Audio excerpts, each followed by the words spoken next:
नमस्कार, मी अभिषेक गावंडे. मित्रांनो, जरा विचार करा, जर तुम्ही सलग 30 दिवस रात्रीचं जेवण पूर्णपणे बंद केलं तर तुमच्या शरीरात नेमकं काय बदल होऊ शकतात?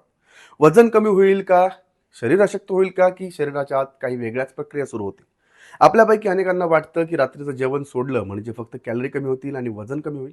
पण खरं पाहिलं तर शरीरात यापेक्षा अनेक बदल घडत असतात. जेव्हा तुम्ही रात्रीचं जेवण बंद करता तेव्हा सुरुवातीचे काही दिवस शरीराला या बदलाशी जुळून घ्यावं लागतं. कारण वर्षानुवर्ष आपल्याला रात्री 8, 9 किंवा 10 वाजता जेवण्याची सवय झालेली असते. त्यामुळे सुरुवातीला रात्री भूक लागणं, चिडचिड होणं, डोकं जड वाटणं आणि थोडा थकवा जाणवणं हे सामान्य आहे. याच काळात शरीर आधी यकृत आणि स्नायूंमध्ये साठवलेली ग्लायकोजन म्हणजेच साठवलेली ऊर्जा वापरण्यास सुरुवात करतं. काही दिवसांनी शरीरातील इन्सुलिनची पातळी कमी होऊ लागते आणि शरीर ऊर्जेसाठी साठवलेल्या चरबीचा वापर करण्याकडे वळू शकतं. यालाच अनेकदा मेटाबॉलिक स्विच असं म्हटलं जातं, म्हणजे शरीराचा मोड बदलतो.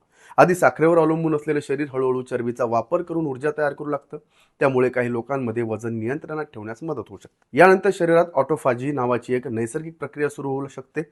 ऑटोफॅजी म्हणजे शरीरातील जुन्या आणि खराब झालेल्या पेशींची साफसफाई आणि त्यांचा पुनर्वापर करण्याची प्रक्रिया.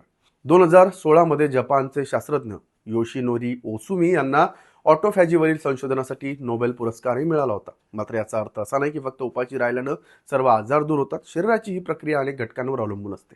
15 ते 20 दिवसांनंतर काही लोकांना पचनक्रियेत सुधारणा, शरीर हलकं वाटणं आणि ऊर्जेत बदल जाणवू शकतो. रात्री उशिरा जड जेवण न केल्यामुळे पचन संस्थेला विश्रांती मिळते, त्यामुळे झोपेची गुणवत्ता सुधारण्यासही काही लोकांना मदत होऊ शकते. रात्री उशिरा जेवल्यानंतर लगेच झोपल्यानं अपचन, ॲसिडिटी, पोट जड वाटणं अशा समस्या अनेकांना जाणवतात. त्यामुळे रात्रीचं जेवण लवकर घेणं किंवा हलका आहार घेणं हे फायदेशीर ठरू शकतं. पण मित्रांनो, 3 दिवस रात्रीचं जेवण पूर्णपणे बंद करणं प्रत्येकासाठी योग्य असेलच असं नाही. दिवसभर शारीरिक मेहनत करणारे लोक, गर्भवती महिला, स्तनपान करणाऱ्या माता, मधुमेह, ॲसिडिटी, अल्सर किंवा इतर गंभीर आजार असणाऱ्या व्यक्तींनी डॉक्टरांच्या सल्ल्याशिवाय असा प्रयोग करू नये.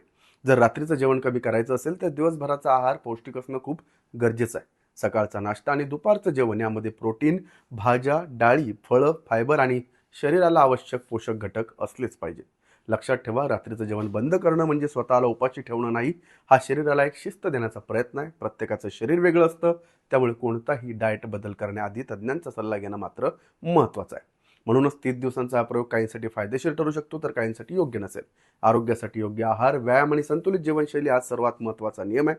आपण लेट्सअपच्या आपल्या डिजिटल प्लॅटफॉर्मवर संपत डावखरे यांचा 1 मील अ डे हा एक व्हिडिओ जो आहे, मुलाखत जी आहे ती प्रसिद्ध केलेली आहे. प्रेक्षकांनी त्याला भरभरून प्रतिसाद दिला आहे. ज्यांनी पाहिला नसेल त्यांनी तो नक्की पहा. लिंक खाली कमेंटमध्ये दिलेलीच आहे. तुम्हाला व्हिडिओ कसा वाटला कमेंट करून नक्की सांगा. पाहत राहा लेट्सअप मराठी.